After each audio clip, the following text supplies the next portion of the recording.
You better believe it. Like, I'm eating the cheese right now, and it couldn't have been better timing in that way.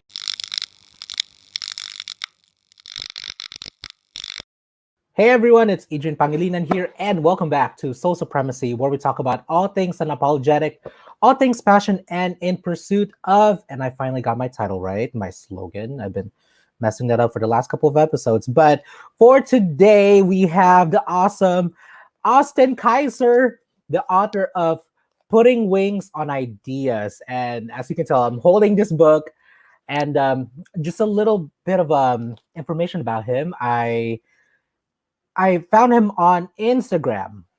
I found him on Instagram. I think one of his I think he had a sponsored, either he had a sponsored post that popped up on my feed, or he popped up on my explore page, and the rest was history, and we're now here talking. So hi Austin, welcome. Adrian, thanks for having me on. How you doing? I'm doing good. I'm like what I was telling him earlier. This is one of the first times that actually you're the second person that I'm interviewing that's not in my close circle, because I've been interviewing my friends who are artists, which is awesome. But Great. Deep down in this, I knew that I wanted to really push myself and to actually just talk to people that whose work I support, like Austin here. So would you mind telling us a little bit about yourself? Yes. So my name is Austin, and I run the Instagram account Advice for Artists. Advice FOR Artist. And it's an account where I post my writing about art history, and we discuss the creative process. This is my passion. I think it's just the most interesting, exciting subject there is. And yes, so Adrian has my book called Putting Wings on Ideas right there, illustrated cover by my cousin Mallory. Shout out to Mallory. And Nice. it's a book all about how ideas travel, how art becomes popular. What is it about one piece of art gets 1,000 likes and another piece gets 2,000? What sort of emotional transaction is going on between the audience and the artist? And that's just amazingly fascinating to me. So yes, if you'd like to read more about this, go to Advice for Artists on Instagram. Yes. What I'm just curious, besides being an author, what else do you identify yourself by or as? As far as any other art forms that I practice, or I mean, yeah. um, it's funny. Yeah, I get this question sometimes where people say they read my Instagram and they ask, "So what kind of artist are you?" And I go, "Oh, I'm just a writer." Like I'm not secretly like a painter outside of it. I spend all my time just to get what you guys see on the Instagram just through writing. But Wow. yeah, also play video games, play soccer, skateboard, regular guy. But yeah, Nice. mostly writer. Mostly writer. Nice. Okay. Okay, so actually we kind of went around, but it's okay. This is my podcast, so if I mess up, that's fine. I don't care. So it's cool because I was feeling not nervous, or not nervous anymore, but I was just like, okay, we're actually doing this. And then when he finally showed up, he was like, "Hey, I just want to talk to you," and I was like, "Oh yeah, duh. Okay, we're literally just talking." And 100%. but yeah, okay. So actually, before we continue, I do have a structure that I do just for people to get to know you more, and for the both of us to actually kind of warm up. And it's actually called my Icebreaker segment before we get to the main interview. So my first question for you is, where are you in the world right now? I am in South Amboy, which is a tiny town. It's 1 square mile by 1 square mile in New Jersey, United States. Nice. You're actually, oops, sorry. You're actually the second person that I've interviewed from New Jersey. Oh, hey, shout out to New Jersey. Yeah, I interviewed my friend Mary Les. So when this comes out, this is gonna be next month in February. But I literally just premiered her episode last week, and yeah, she's in New Jersey talking about her experiences as a nurse. Oh, cool, Yeah, cool. nurse / content creator, and it's funny because my mom's a nurse too, but of course, My grandma too. Nice. So it's so through her, I've been able to kind of really get a better feel and experience on what it's really like to be a nurse, during these times. And it's rough. I mean, it's always been rough, but it's even more rough now. I can So imagine. yeah. Okay, so my next question for you is self-published or traditional? Self-published all the way. Self-publishing is an amazing thing that exists in the world. When I Mhm. first decided to try to publish a book, I was afraid that the process would be me paying a printer to make hundreds of books that would Mhm. sit in my room, and one by one, as I got a DM on Instagram, I would put it in an envelope and send it out, which, truth be told, I was quite excited for. I thought that'd be kind of cool, but I go through Amazon and I self-publish through Mm. Amazon, and they print my book, I send them a PDF, they Mhm. ship it, they give it a page, and I don't have to do anything whatsoever. So self-publishing is Yeah, awesome. That's my wave. nice. What, actually, I still have my dreams of eventually publishing my own book as a memoir. There you go. Oh, cool, And cool. that's the first time I've said that out loud. Actually, a memoir, because I've okay. Love So that. I grew up writing blogs on have you heard of Zynga? I think so. Blogspot. It's like Blogspot. Uh ZYNGA. uh S I can't spell Xanga.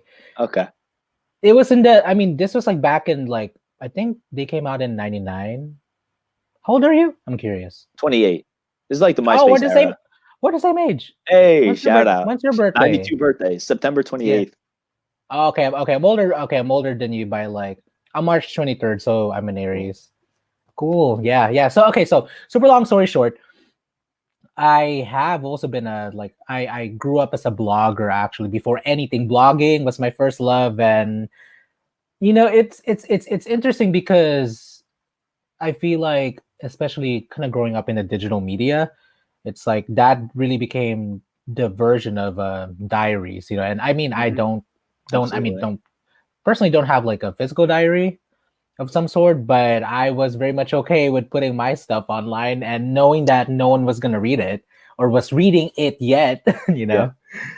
Yeah. Dude, I love that. Okay. I'm huge into people publishing memoirs, autobiographies, collections of a blog. I love, I guess like you'd say, not underground, but mainstream is great, but just people making stuff and putting it out there, even if it's just for their friends and family, I think is the best thing. Yeah, yes. Self-representation, my friend, self-representation. So Straight up, yes. yeah. Yeah, I have a lot of questions, but okay. Next question for now is what is your favorite song? Ooh, favorite song of all time or just like right Mm, now? of all time. I mean, you put it out there, Oh, so go. goodness gracious. Ooh, I'm gonna say, ooh, okay, actually I know this. Everyday Okay. Struggle. It's called Everyday Struggle by Biggie, by Notorious Mhm. B.I.G. Just great, chill, real song. Everyday Struggle. I think every Nice. artist could understand it. Okay. I personally never heard of it, but I will definitely check it out after. Check it out. Or Blame Game. Blame Game by Kanye. It's got a Mm, amazing Chris Rock outro on it. It cracks me up. Blame Game, mm. Everyday Struggle, top tier. Okay. You know what? Actually, I forgot to. I don't know. I blanked out my mind to like compliment your background. Ah, I love your background. That is thank you. amazing. Thank you. Um, That's I based I on your actually have suggestion. some bookshelves over there too, but you really can't see it. But I have like my books from a while back. So yeah, Awesome. Yeah, this is your suggestion. You said in your I did. email to try to Yes. find a nice background. If you could see me, I have my laptops on my computer chair. This is like not the way my room is oriented at all. But I said, hey, that makes a good background. Yeah. Good choice. Okay. Next question. What does your morning routine usually look like? Ooh. During COVID, I don't have a morning routine. I have the most Mm. sloppy, get out of bed, brush your teeth. You know what? My morning routine is every morning I eat scrambled eggs and toast. So Okay. I have a little ritual, like I can like do it like that. Break the pans out, boom, eggs, give a little piece of cheese to my cat. She'll hop up for it. It's a little Oh. ritual. Toaster, cheese melts, eat, and then I go to my day of work. Okay. Next one, or the last one is what is one favorite advice that you usually like to give out to people if you were to give one? Favorite advice. Or go to So advice. Go to go-to advice that advice you is yeah. I think that everyone's go-to advice, or like the go-to advice of the world, is do what you love. YOLO. Yeah. Wait, hey, that's similar. Do what you YOLO. And so I like to say that advice, but also to challenge somebody to think more deeply about why they love what they love, what aspects of the thing that they love do they love most, do they love least, and to actively Mm. work on loving the thing you love in a more deep way. So do Mm. what you love, but also think critically about what you love and become more loving as time goes on. Ooh, wow. Yeah. Love it. I love it, especially the last two. Yeah. Yeah, Yeah. it's a catch-all, and it's totally true too. Yeah. Especially with the times that we're in right now. And I don't know. I mean, in my opinion, I feel like this pandemic was definitely a blessing in disguise for many, many of us. I feel like a lot of us were literally just kind of like in a tunnel vision, Hmm. and tunnel visions are fine, except if the tunnel vision that you're in is not in line with your values and actually, with what you really want to do, basically. So, yeah. Absolutely, yeah. It challenged us to sit by ourselves in our room. How do you Yes. occupy your time? What do you how do you really spend your days? And while it's super challenging, you're right. I think there's a lot to be gained from it. Yeah. Cool. Hold on, I'm gonna have one more sip. Go for it, man. Go do your thing. It's my girlfriend, Kate. She is going to Mhm. school for engineering now, and she's going to start in just in a couple days, actually. Oh, But nice.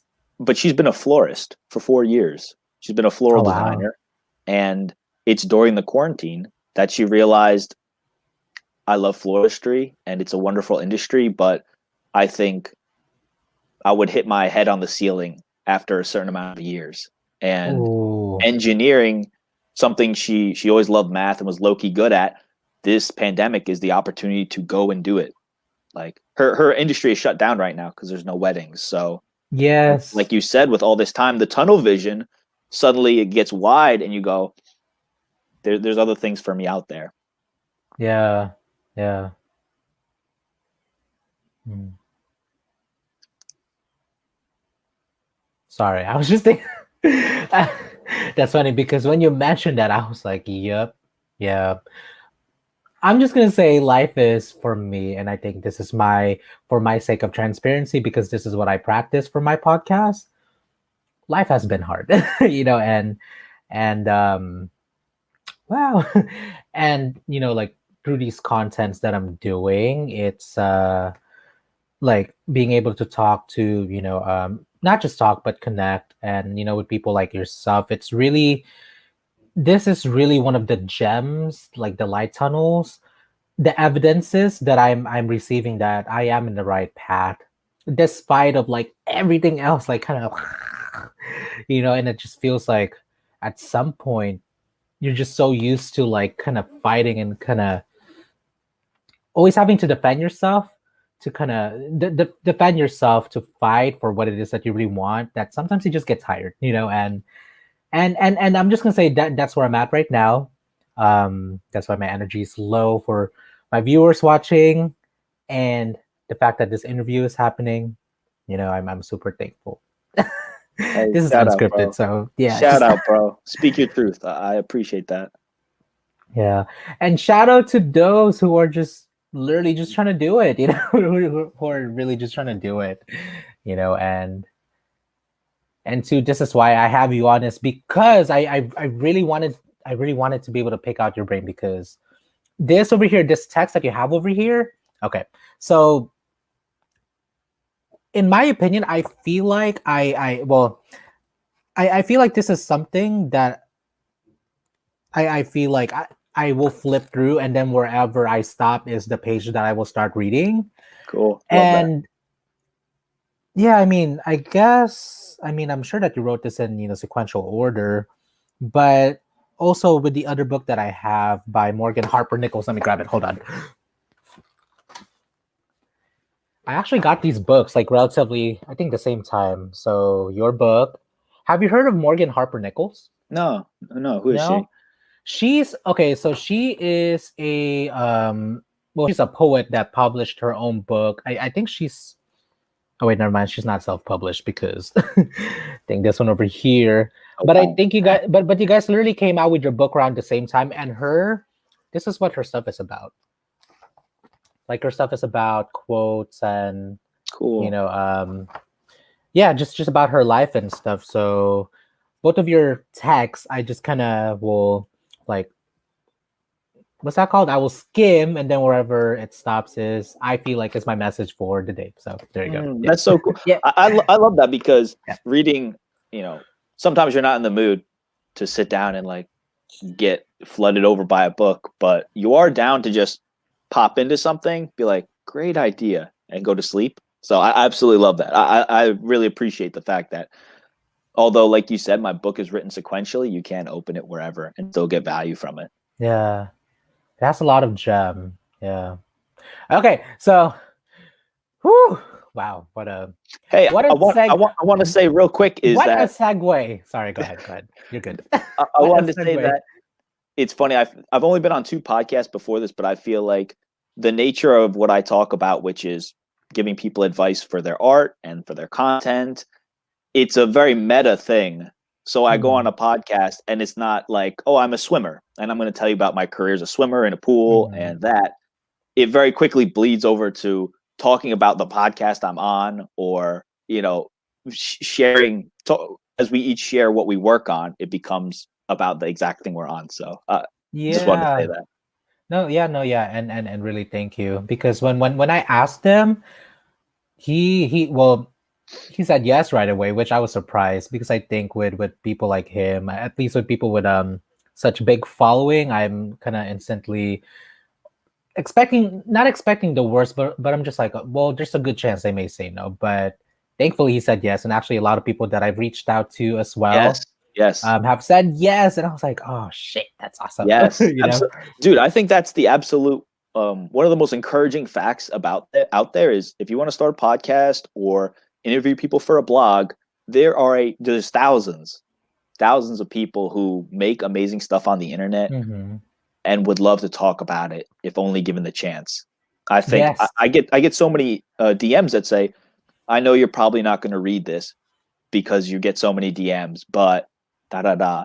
Meanwhile, granted, I have a lot of followers relative to a regular person using Instagram, but it's not that crazy. I have 30,000 followers. I'm very reachable. I check my DMs. I'm there. I'm a regular guy. Yeah. Okay, so actually that is the perfect segue, because you just said you're a regular guy. So now we're going to proceed to the main interview. Let's do it. This is so funny. Okay. Hold on. I just need a moment. I just need a moment. I'll just cut Zen this. yourself. I'll just cut this. Yeah. My coffee, I feel like it's funny, because prior to recording, I was good. I was listening to I listen to podcasts every day to be able to ground myself, so I'm not just like swimming in my own like thoughts of like fear and apprehension. And I was good, and I was like, okay, I took my shower, got dressed up for this, and then I had my coffee, and I feel like I forget how strong my coffee is, so I just like started gulping it, and I was like, uh-oh. No, I feel the caffeine anxiety. You're like, Yeah. why is there a little earthquake going on right now, dude? Stop. Yeah. What's happening? I'm just like, oh shit, this energy. It's funny because I'm normally calm. Or at least I've like really worked hard to be a really grounded person, considering that I'm very like kind of frenetic and like so. Yeah. Hey, dude, don't sweat it. I first off, Like you said, this is one of your first podcasts, and I appreciate the realness. I appreciate we both out Yes. here getting our muscle memory on. Ooh, okay. Yes. We're talking, being Yeah. ourselves. I don't, we're just meeting. So Yes. No. Yeah. that- Yeah. That that's too. Yeah. all good. Yeah. We are warming up. We are warming up. Yeah. And you know what? Actually, I'm gonna keep this. I'm keeping this because then that's last for me to edit. So Bang, there bang. you go. Yeah. I like it. I like it. Okay. Okay. I'm ready now. Okay. Cool. Okay, so for those that are tuning in again, we have Austin Kaiser in the house, everyone, and thank you all again for letting me having my moment because your boy just needed to have this moment, and I'm good now, and I'm excited to keep on going. So okay, so as we proceed to the main part of the interview, my first question is, who is Austin? Who are you? Who am I? Austin is a regular guy. I'm a writer. I live in New Jersey. I went to college at Rutgers University. I didn't know what I wanted to do at Rutgers. I was just a regular person. I never considered myself super intelligent or someone with a huge amount of professional ambition. But because of some Mhm. really excellent luck and good timing that happened in college, I found my way into social media as a profession when I graduated. And by meeting some really talented writers at the magazine that I worked at, I discovered my own love of writing. And I found Mm. out that writing was an incredible thing. And it was a shame I never took it seriously in school. And so roll the snowball a little more. I have an Instagram, and here I am on this podcast. Yes, and it is because of his Instagram that we met. So that's really cool. Okay, wait. So did you so writing wasn't something have you always considered yourself a writer? Like No, growing up? absolutely not. Absolutely not. Writing was what you did for school. Oh Writing yeah. was Yeah. no, but like you said earlier, I'm a big talker. I'm like a big mouth, and I love Oh yeah, people. same. It's something I never thought was a skill or could be a skill. Yeah. But when I got to this magazine I worked at, and I saw these articles, and my editor in chief, who was my boss, was just a fabulous writer, nudging me, "Hey, here's some 101. Here's some how writing works." I said, this is great. I mean, this is like what those musical kids in fourth grade were getting out of the guitar and the clarinet. Like they were finding Oh something yeah. Yeah. very deep to suddenly fall into. And Yeah. so, no, I'm more of I'm jealous of the kids who went to Mm. college for English and had a chance to practice it with a teacher in a classroom setting. What did you go to school for then? I went to school for environmental sciences and economics. Two absolutely wonderful majors. Loved my studies, but nothing to do with what I ended up doing. What made you okay, so I'm just gonna be jumping around then. Okay, so what made you decide to choose those majors? Because I My feel like they're mom, two separate majors. Oh, your my mom. mom. Yeah, yeah. She And she your went to mom, Rutgers. uh-huh. No, go ahead. And your mom is she Filipina? Yeah, she Or is. is it Yep, yep. Last yeah, last name Buhai, Eleanor Buhai. buhay? Uh Like huh. alive? Uh huh. Uh huh. Yep. Yep. Yep. Oh. Yep. You know what, actually, okay, so the reason why I wanted to just kind of point that out was because when I like finally sent him the email, which it took me forever to, so my bad on that. He was like, it's funny because on my end, I don't know, it just never crossed my mind that you'd be part Filipino. And then he was like, "Hey, I'm half Filipino," and I was like, "What? That is Yeah. so cool." It Yeah. made me that and that made me really happy, especially when you said that that it made you happy to see more Filipinos, Dude, yeah, 100%. yeah, yeah. Okay, so on that note, that I'm just curious, what was your life like growing up? My life was good. I had a good I know that childhood. was a big that was a big dip. That was a big awkward dip, but it's okay. We'll just roll with it. No, I had a good childhood. My mom was a very intelligent woman, very competent, put together. Her mother, my Lola, was a nurse, and so Mm, I get like a hardworking gene from them. And mhm. my dad is more of an outgoing, funny, warm guy, and so yeah, They made awesome parents, and yeah, good childhood. Good childhood.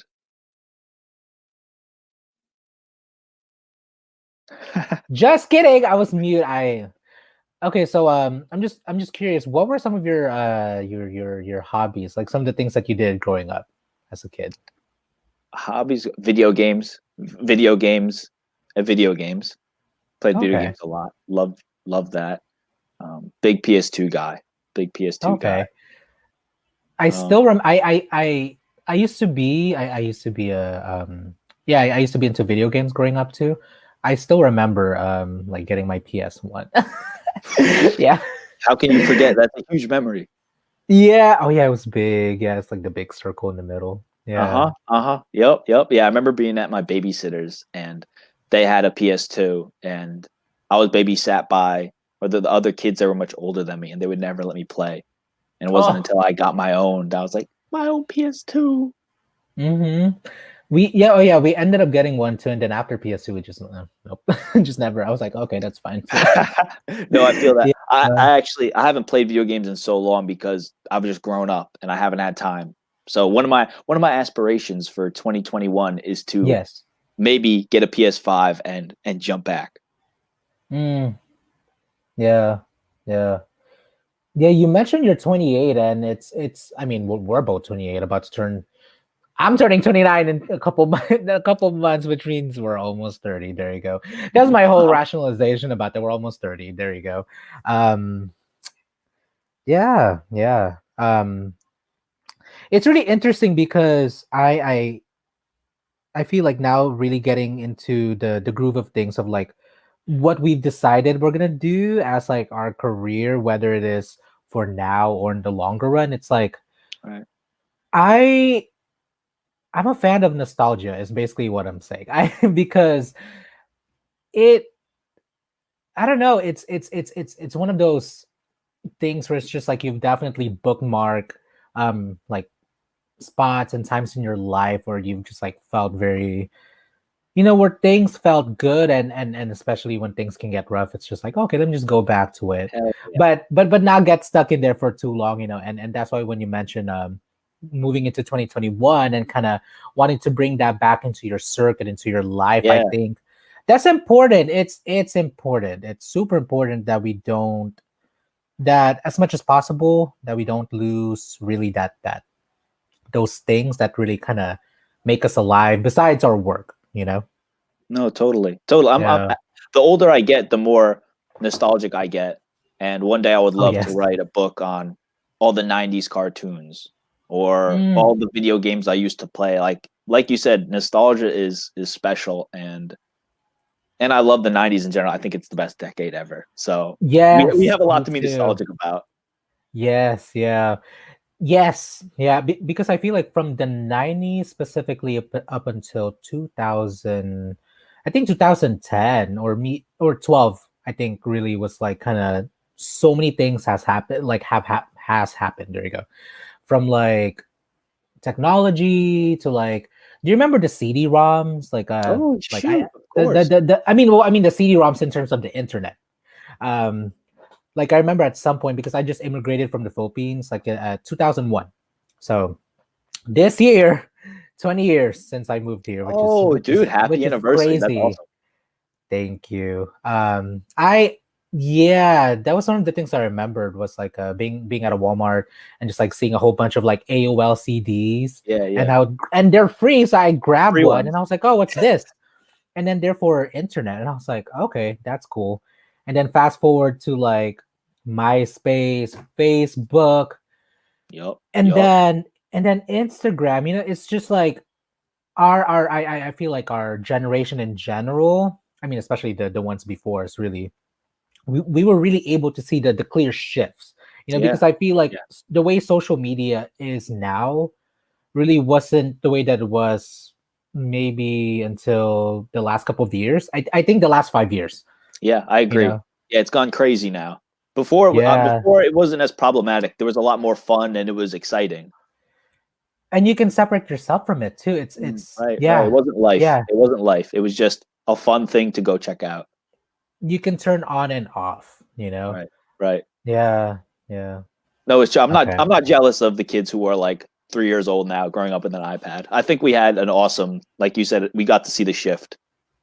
Yeah. Yeah. I think our generation too, being 28, 90s, I think we're definitely one of the last generations to grow up, I mean, kind of grow up because I think we were like teenager ish when we Hmm. were growing up into like this shift, that was happening. So, yeah. Okay. So I'm looking at my questions over here and I have a lot of questions. I have a lot of Bring them questions. on. Okay. Let's do it, man. Bring them So on. growing up.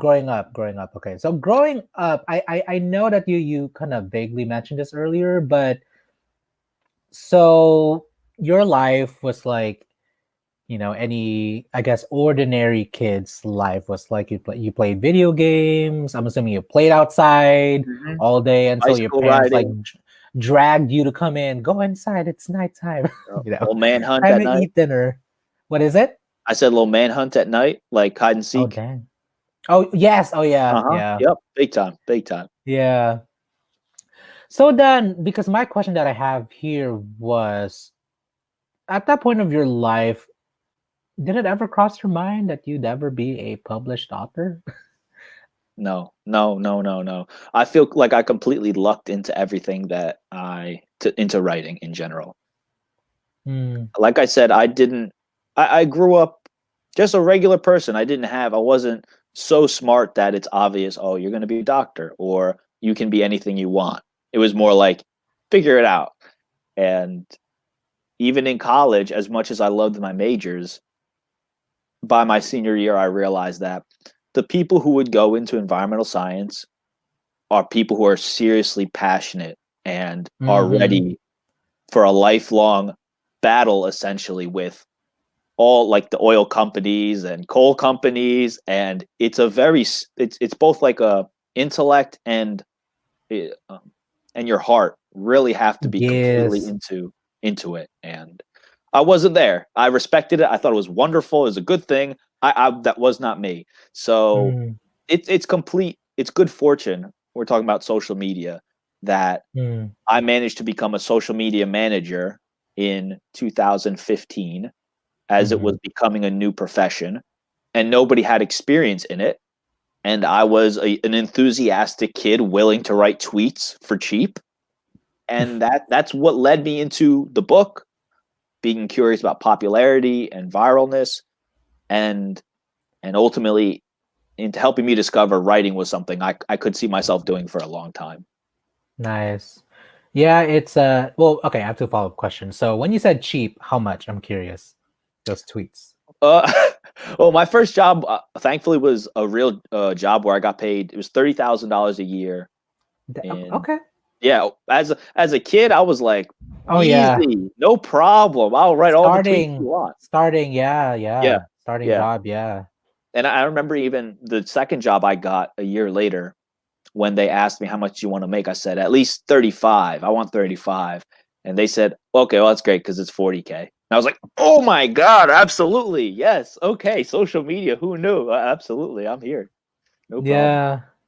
It's funny too that you also mentioned like your experiences in your senior year because I graduated with my bachelor's of fine arts in dance and I danced for a long time. Oh, I cool. lived it, I breathed it, it saved my life. I will always be thankful to that art form.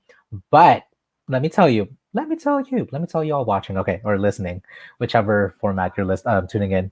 My senior year, I was ready to create my senior dance capstone. And I've always identified myself as someone that's a choreographer. It was just like naturally in me. Create something in 5 minutes, come back. I'm like, okay, dab, boom, boom, boom. Okay, I got it.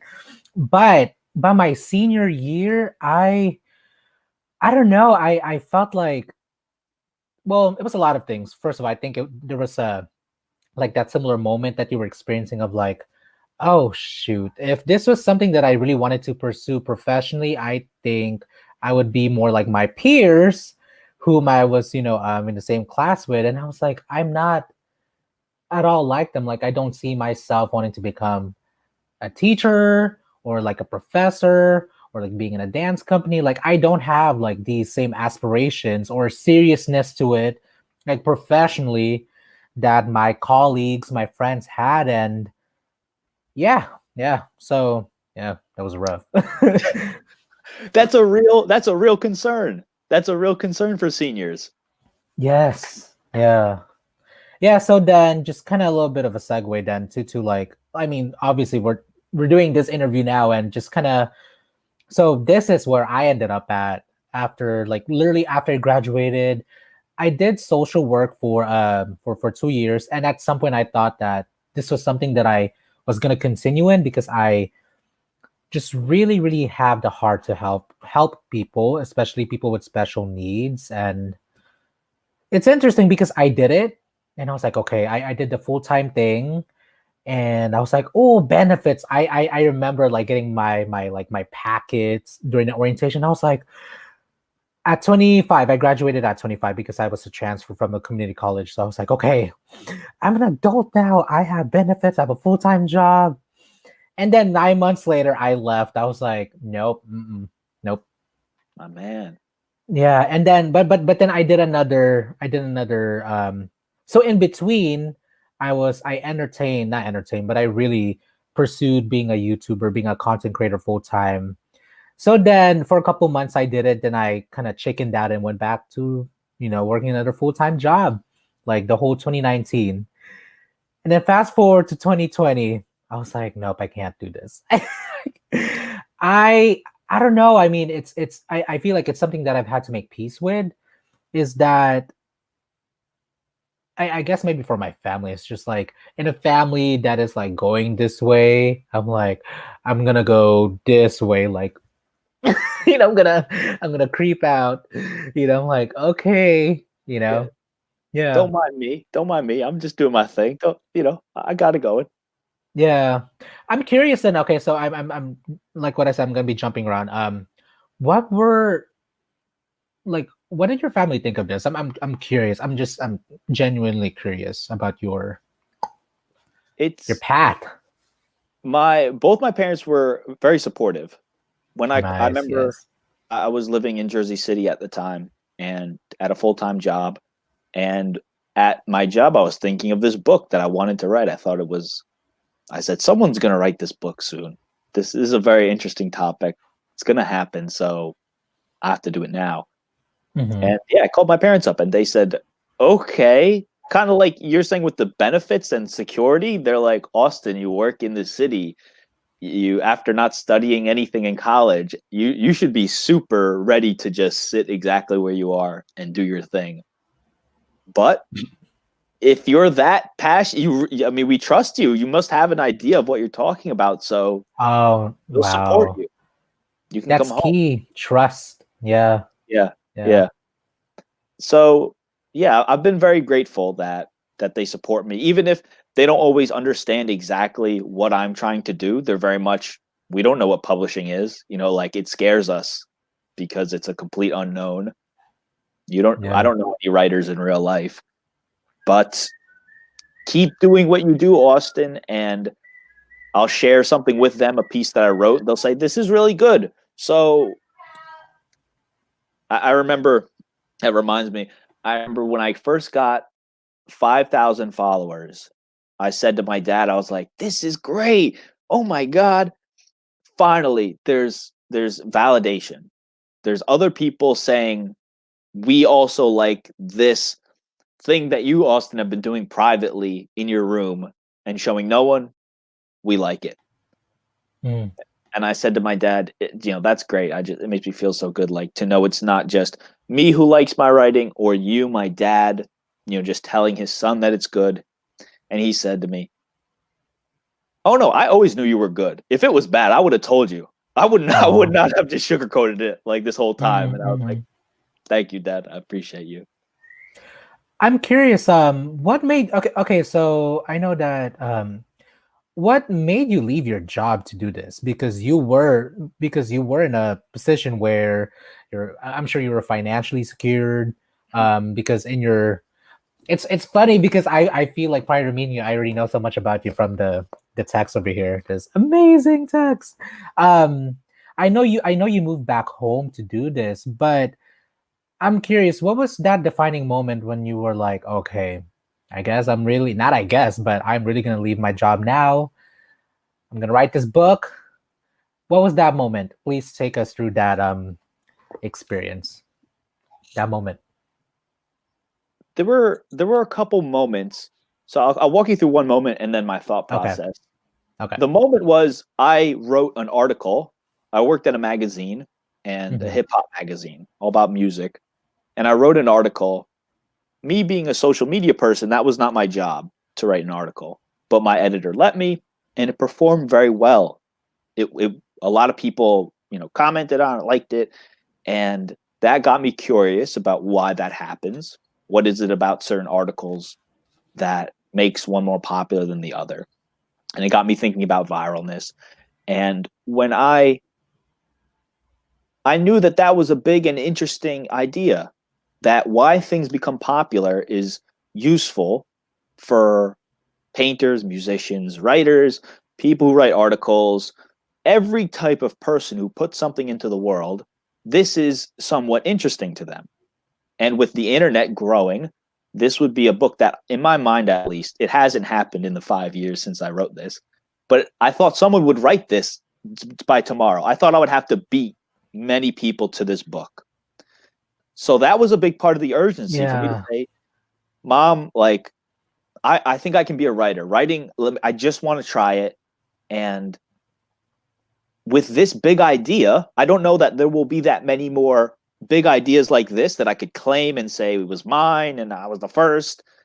So that really, it was the size of the idea that gave me the confidence to do it. If I dropped out to just write Austin's autobiography, probably not a compelling enough idea to leave my job for.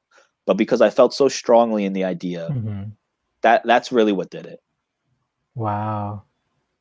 Wow. Ooh. I can only imagine because I like yourself and also like probably many people that are tuning in who've decided to leave their stable crops of jobs to really pursue their dream. There is really that like moment of leap of faith where Mhm. your heart just has to like jump and then you just have to like okay, where is this gonna take me, but I'm just gonna follow and run with it. It's true. I'm Yeah. still leaping right now. You know, I Nice. I'm an independent author trying to grow my Instagram and my readership, and that's still a Yes. completely freestyle profession. I'm still not on Yes. any track. So yeah, it's completely about that leap, and it's completely about hoping that the your intuition is on point, even if you don't know exactly where you're going. Our That there intu is actually our intuitions. I feel like I just want to speak. I feel like our intuitions are always on point. Actually, whether or not we want to admit it, it no, it's always on point. Actually, what I believe to be is true about what that is. When you don't follow your intuition, that's when we become miserable. When your gut is telling you it's time for you to change your life, whatever that looks like. If you don't do it it's true. now, True. I will show you why you need to do this. It's You true. know, If you talk to someone who is held onto security and not listen to their intuition for a long time, that's not a fun conversation. That person's not the happiest guy.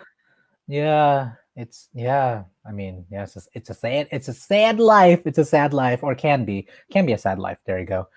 Um, I know that you landed on Instagram because of your need to grow a following for your book. Right. For Right. Is this your first book or is it the Feel Free to Feel Free? I'm curious. I Which wrote one? that book, Putting Wings, first, This one, okay.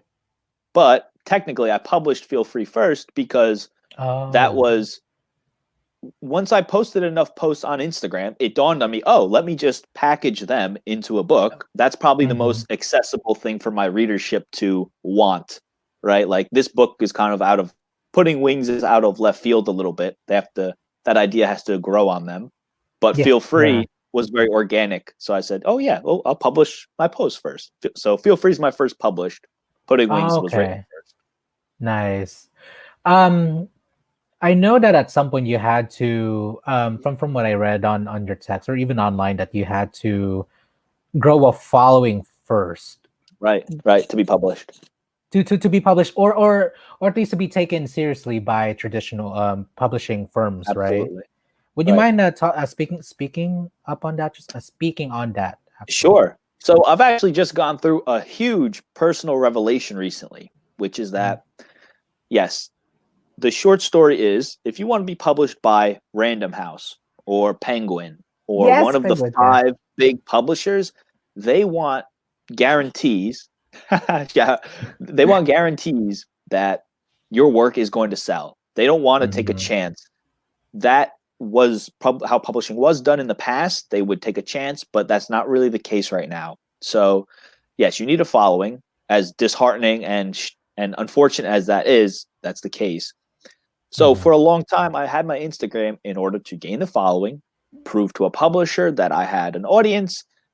But the revelation that I've had recently is I've been reading more about specifically how the publishing process works, and they want at least 25,000 book sales guaranteed before Mm. they'll sign you. And that number is so large that even me with my very wonderful Instagram cannot guarantee that. That's out Mhm. of the question. So recently I've decided to completely be independent, at least for now. Yeah. And that means that instead of growing to impress the publisher, it's helped me understand to grow because it's worth growing in and of itself. That the community is valuable in and of itself. Mhm. I'm drifting away from being so goal oriented and drifting more towards embracing what I have and growing organically, no matter the rate, and enjoying that journey. I'll get to traditional when I get to traditional. Yeah. Yes. I'm speechless. Yes. Yes, and yes. I'm so happy that you've arrived there, because I mean, yeah, granted that you could have been there like from the get-go, but it does take certain time and to arrive at a place of like wisdom and maturity and be like, you know what? Yeah. Yeah. I don't need, at least for now, to entertain gatekeepers. Mhm. Just kidding. No, Gatekeepers. hey, Yeah. bang bang. It's true. It's true.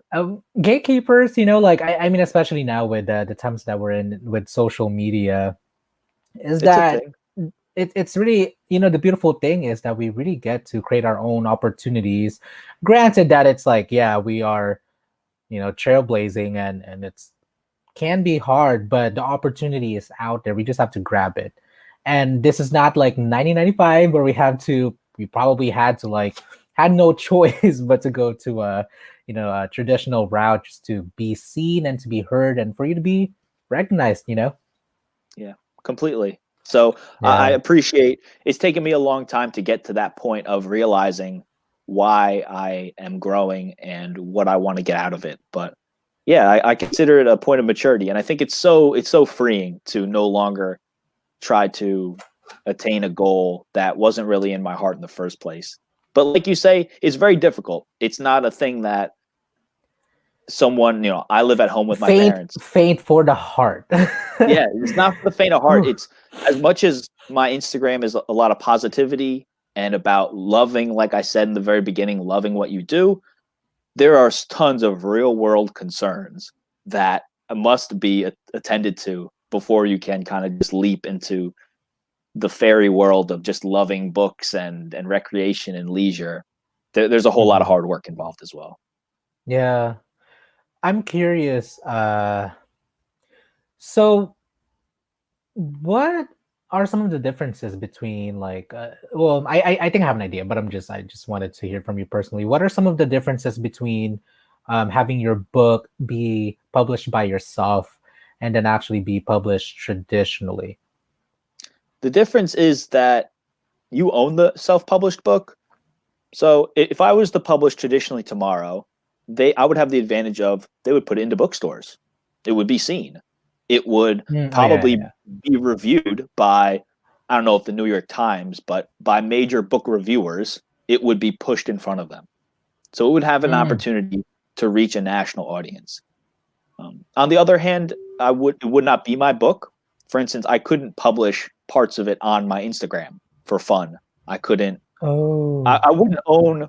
I would own the words, but they would own the right to sell and display the words. So Wow. you do lose quite a lot. You don't get to do your cover art. They decide when it comes out. They basically, it becomes their product completely.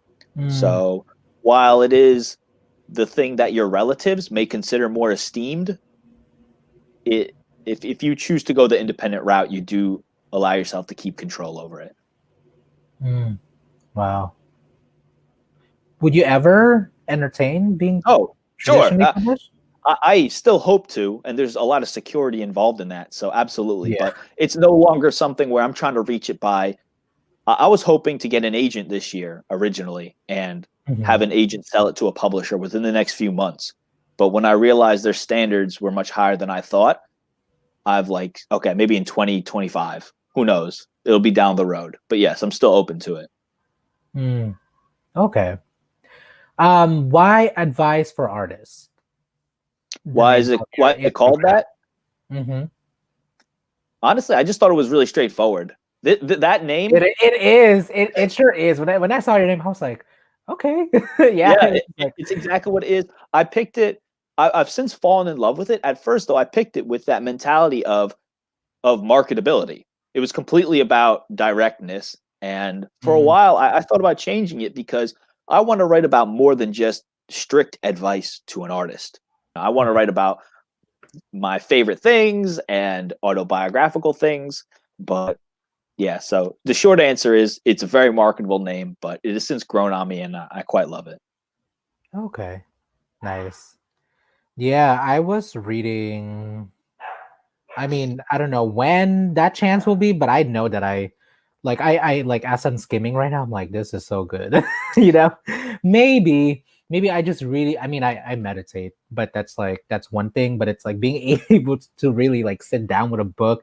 I feel like that is a a different like kind of commitment right Absolutely. there, you It know. I was just on a Zoom call with my friends and we were talking about reading and many of us want to read more.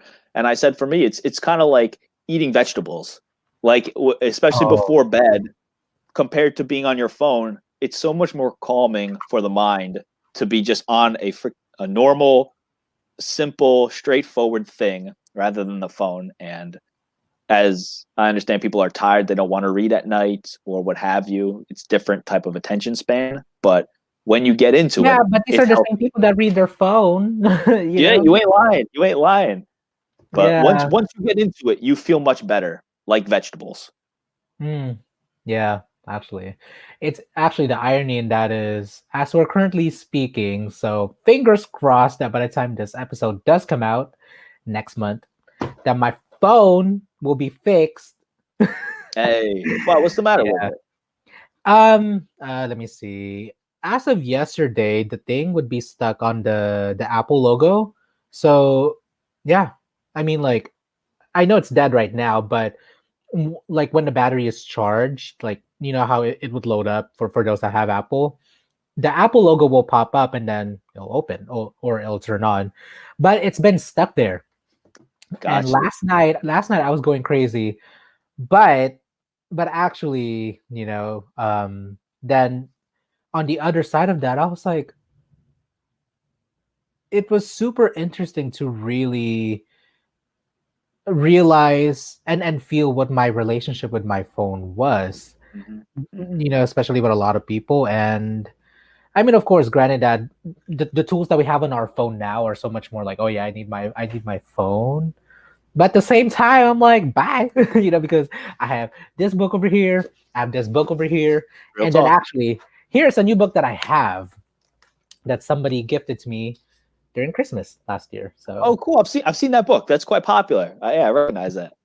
yeah, it's super good. It reminds me a little bit about your language and how it's just super like you can feel the person that's writing this, you know, like they're through their Right. language and their verbiage and stuff. So speaking of that, can you talk to us about like the process of like building your book? Like Hmm. what was that process like, especially not just for myself, but I guess for anyone that's tuning in and may eventually realize that they have any slight inkling, interest in potentially creating their own book? Sure. So putting wings on ideas, as I said, it's about why ideas travel. And this is a heavily researched book. If you were to write an autobiography or opinions, you would not need to go through this process. But for me, these books you see behind you, I bought many of these, at least 75% of them, in order to do research for putting wings on ideas. Yeah. My hope originally was I'm going to look at the most popular things to have ever happened, regardless if they're on the internet. Let's go to the Beatles. Let's go to Elvis. Let's go to Coca-Cola and just ask ourselves what in that moment in time in the 60s were people getting out of the Beatles and what was that relationship like? Mhm. And do that, answer that question for as many things as I could possibly find. I mean, I was a research hound, like constantly watching documentaries, talking to friends, any off any example of anything was suddenly, oh, well, why did that happen? You can look all over the place for viral examples, and once you start to categorize them and you see the correlations, the chapters built themselves in that Wow. it's just me with like a torch in the dark and then like seeing the way the walls are moving in the cave. Yeah, and, the and then you zig and like the zag, yeah. exactly like I thought it would go this way, but it's actually going this way, so we're going to go that way. And yeah, so the way I describe that book is that it has two parts to it. One Mhm. half of it talks about economics, and I get to use my degree, Yes. and it's about There's over here. There, see? you see it, you Bam. see the graph. Yeah. It's Yeah. about supply and demand, and it tries to take a more sober, I don't know, mathematical look at things in a very simple way. It's not math heavy, but it's more strategic. And then the other half of the book, Yes. I asked myself once the reader understood the basics of supply and demand, well, then the real challenge is to be a competent artist and to be someone connected with their own expression and Mm. individuality in order to make work that is good enough to go viral in the way I describe. So then the second half of the book is about that. The book almost changes completely and it becomes about It does, yeah. just about It does. vibes. It just becomes about vibes and who you are and the way you think about things and how you can be more empathetic is a big part of that book. How you can be more Yeah. imaginative. So This, a lot of um, research went into that bad boy. yeah. This feels like a textbook to me. This Hmm. is like, I feel like, for y'all tuning in, I feel like of course, this is not a textbook, but at least this should be, I feel like this should be a text that is required for anyone that goes to school in anything. Well, I mean, social media was the first thing that came to mind, but I think just trying to make it in general, Right, like right, I right. see, look, where was it? The word vibe actually just appeared over here. Let's see if I can hold on. Nope, I lost it, but I did see the word vibe in there. Yeah. So I mean, I It's a how-to book. Anyone who makes stuff. yes, yeah, like a form of self-help, but in this case, you actually Absolutely. learn like the super logistical end of things. And then for me, what I really appreciated about this text is that for myself being an empath, I can absolutely relate to the sorry. um, I can absolutely relate to the sections about just really using your heart Hmm. as a way to create, leaning into vulnerability. And even though, yeah, that's like the Yep. scariest thing in the world, it's like a lot of things that has gone viral is really because of vulnerability, you Yeah, know? absolutely. Absolutely. I love that. Yeah. That was one of the best things about writing and discovering was when I first started to tell people about this book, they didn't like it because the word viral has a oh, hold on. Very good. Okay. My the word viral had like a Kardashian connotation. And Oh, people were yes. like, why would I want to go viral? That's just weird. But in writing the book and doing my research, I discovered, like you said, it really comes down to the good examples anyway, the ones that interested me the most. come down to vulnerability, and they come down to like-minded people connecting because one of those people is willing to really put themselves out there in a piece of content. Yeah, yeah. Okay, so that does lead me to my next question. That segue was so awkward. um, what are some of the advices that you can give to someone that would be interested in eventually publishing their own book, text work? Publishing your own book. So these are the two pieces of basic advice you would hear from a lot of people is Okay. read a ton of books. The way that I was able to write Putting Wings on Ideas was because I saw how many other artists experimented with their own essays and their ways of getting points across on the page. One artist may be very poetic, another may be very dry and serious, but funny on the underside. So Yeah. to see all of that, that gave me confidence to try, to experiment, to know that there were a lot of possibilities for the right answer. So Yeah. read first off, just to see your peers. You know, ultimately, these are the people who you're all on the same team, and you're all Mhm. working on the same private process, but there's like a spiritual link. So get Yes. acquainted with your friends and your supporters, and then write. The second piece would be write your butt off. Start off with, oh, you know, even if you have nothing to say, I have nothing to say. I'm completely bored. I wish I was writing something more interesting. And that Mhm. will take you somewhere. Oh, it That will does. take you somewhere. Stream of consciousness. Stream of I consciousness. love streams of Huge. consciousness. Time stream. Well, yeah, streams of consciousness. Yeah. Yes, huge. Stream of consciousness, go see a movie, write a review on it. Go talk to your grandma and write about your day. Write about all things.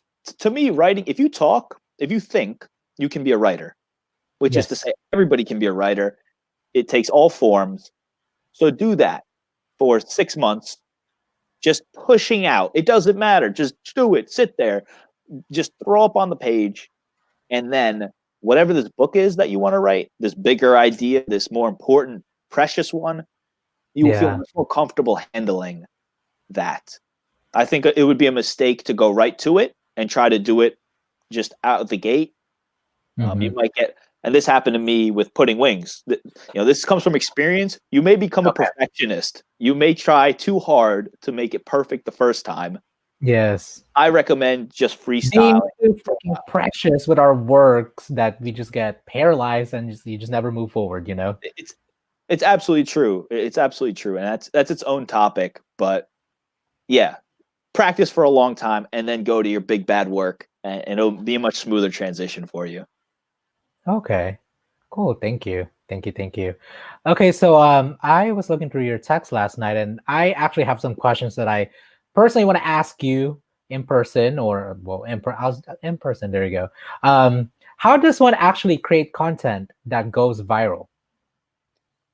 The through emotion, through emotion, which you know if you read the book, and the more emotion you can put into a piece of work, and the more concisely you could do it, and the more universal it can feel to any sort of reader, whether they relate to it directly or if they're just coming to discover it, the more viral your work will go, the more people will share. Yeah. That's really the answer. At the end of the day, Mhm. it's quite an easy thing to summarize. It's emotion, and it could be Yes. any emotion you want: happy, sad, surprised. They all work, and people will talk about your work. Yeah. Yeah.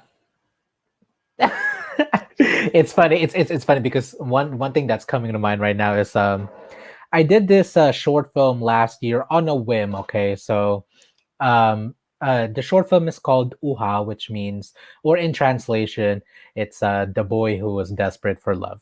So thirsty. There you go. Um, so so what had happened was this film festival was literally during the first weekend when the Black Lives Matter movement was like broke off in June, and even with a pandemic, I was participating in them. And in the back of my mind, I knew that I still wanted to do the festival, but then I was just so tired. I was like, I'm tired. I am exhausted. So this is a 72-hour shootout, 3 days. Friday, I was like, Saturday, I did a protest, and then Saturday night came, and I was like, oh shoot, am I gonna submit something? you know. So then I had this original idea that I was working with my good friend Matthew Portman, and then so obviously that didn't push through because I didn't have the time. So then instead, I kind of picked up this text from my notes section where I do a lot of my kind of random streams of consciousness typing, and or also like for this text specifically, when I was feeling overwhelmed and I was just like at a coffee shop and I didn't know how to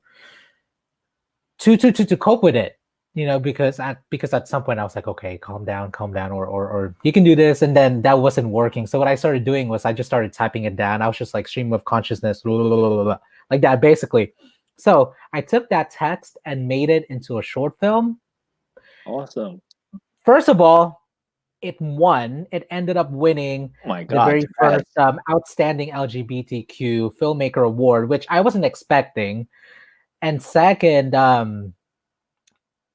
it was just super interesting to kind of really now realize the power of vulnerability, because so that was the text, and then the visuals was me like looking at a mirror. There's like a shot of me just like laying down in bed, feeling really, really, really heavy, so just like having different glimpses of moments of like what a person would look like inside their room and not allowing themselves to be seen by anyone else. So super. That's incredible, dude. I love that. Congratulations. That is so cool. Thank you. Super, super vulnerable, so then Yeah. So That's it, yeah. dude. I love that. Shout out to you. It reminds me how much I look up to you, how much I look up to my followers, because oftentimes I'll look through your profiles and think, you guys are the real artists. You're the ones really putting the work out. I'm just here typing, like love love thy neighbor, like real easy stuff. Oh, yeah. And it's incredible. That's an incredible project. Thank you. Yeah, I mean it's not to get too sappy here. Well, actually that's fine too. But it's really interesting to see when someone like you, a person, just like gives themselves the permission to just really go for it, speak what's on their mind, and to kind of give it back to the world, and then kind of inherently then you've kind of started to open little pockets of doors for people like myself, your readers, supporters, to be like, oh shoot, this can be a real thing, and there is actually a formula, I would say, to it, and that this does and can work. It's true. Yeah. Dude, what you just said, like, this embodies my whole dream, that I believe with books like my own and artists out there with as accessibility as more people know it, that more people can take those leaps we're talking about, put work out there, help people connect with one another, and more people can live their dream of a life creating content or art or whatever it may be, that may have not had the confidence otherwise. I want it to be seen as a completely normal, accessible thing. It's difficult, but it's doable. Normalize. There It. you go. Normalize it. Make it regular. And yeah, and so honestly, that is my dream, because that's what I hope my writing does, is help people just by virtue of there being advice for a thing makes it a thing, because people might not have known it was even a thing to try to be a content creator in a communal way outside of just doing it privately. So I love that. Well, first of all, it has already made a difference, and second, I do think there is something about reading something in a I was gonna say textbook, reading something in a hard copy form that just makes it just like even just holding the page and looking at it, it's like there is such power in the part of like making whatever message you want to put out there be normalized, Yeah. and in your case, it's like being your, like, how can you, and I guess this is my interpretation of what I've been reading so far. It's like, how are you able to take your life, your humanity, and all of that, and how are you able to amplify and make that messaging so clear in whatever format you put out there, whether that is through writing, vlogging, a caption on Instagram, like, how do you make that Yeah. clear Yeah. and have your audiences, whoever is reading it, feel that through that. So, yeah. No, Yeah. you hit it. You summarized the book completely. You hit it on the nail. And I would love for that skill or that You're thought welcome, process. y'all. You're welcome. I No, want just that to kidding. be normalized. I want it to be accessible, and this is a very meta validation of that. Yes. Okay, so I do have, I think I have like two more questions left, because you have done such a great job of really just kind of really just relaying all of that information out there. So I think at some point I'm interested in asking about sustainability. Sustainability. So I'm curious, how have you been able to sustain yourself as a author doing what you love to do? Sustain myself financially or Financially, yes. creatively. Oh, both. Financially first, and then Okay. creatively. I'm curious. So financially, I've had complete luck. Complete luck. I take no credit for being a creative or a genius in this regard. I moved back home, so I live with my mom. That's free. That's just great. That's a privilege. I did in 2019. I worked at a few warehouses, FedEx being one of them, in order to pay for health Mm. insurance. And then I was, like you said earlier about COVID being a blessing in disguise in some way, I'm on unemployment. So I have unemployment money because Yeah, of COVID. you better get the unemployment. Better believe it. Like, I'm eating the cheese right now, and it couldn't have been better timing in that way. So the fact that I'm able to grow my Instagram through ads is being funded by that. So Wow. I have no special advice. Once unemployment runs out, and I plan to move out soon within the next year, I will be Nice. working a regular job at FedEx or whatever job I manage to find, and doing my work on nights and weekends. So Okay. my advice is the most typical advice you could get. Nice. Yeah. I mean, it's yeah, yeah, and to whatever, whatever suits your boat or floats your boat, because I feel like for me the whole freelance thing, it's I have my own I have my own personal qualms to why I think I really don't want to go back to a 9 to 5 job, in the Mhm. sense that I feel like this system has failed me many times, and it's like, yeah, I mean, it's yeah, and I mean, I wish there was a better way to say it, but but like what you mentioned, at the end of the day, no matter which direction one would take, I think it really is a blessing to just be able to do this, to be able to do what we love to do. Sorry, to be able to do what we love to do, and to be able to make a difference, and to be alive, like, literally, to be literally alive when we are alive right No, it's now. true. It's true. Yeah. On one hand, yeah, employment is a huge cluster F word. I'm not a fan of it. There's so many issues. It's very problematic. But like you said, there's this other contrast of the huge amount of value we're able to do just by virtue of podcasting or writing. Those are already things that my idols, authors on the shelf who are long dead, would have killed for an Yes. Instagram Yeah. account, would have killed to have someone read their post every day. Like, so we're very blessed, and it takes a mental gymnastics to be at peace at times, but the answer is there. It is possible to be at peace with it. Yes. Yeah. I mean, at this point, okay, at this point, being in peace is really the biggest thing, you know. Yeah. Okay, so this actually leads me up to the second to the last question. So what can we look forward from you in the future to come? What does 2021 and the next couple of years look like for Austin? In 2021, I have more books that I want to self-publish. I have a Nice. book called Enduring Knowledge, and it's essentially a ton of information that didn't make it into Putting Wings on Ideas. It's a spiritual Mm, sister of it. So I have that book, and then I have another book called The Self-Taught Artist. And that book Ooh. is a reading list. It's a documentary list. If you want to start the self-taught artist journey and find more ways to learn on a regular basis, almost like putting yourself through the art school that you were never able to go to, this is a book Yes. of that. So those two books you will see in 2021. I don't have the dates yet, but those are in the works. And then after that, more self-published stuff. I'm a writer for life. I plan to Yes. publish a ton of stuff. I want to overwhelm my readers with material, and that's the plan. That's the plan forever. Hey, that's fun. I mean, because this text, I mean, I think to the reason why I haven't. Okay, so I'm gonna be honest. I think the reason to why I haven't been able to sit down and read this, like it actually from start to finish, is because first of all, I feel like there is so much in this, and second,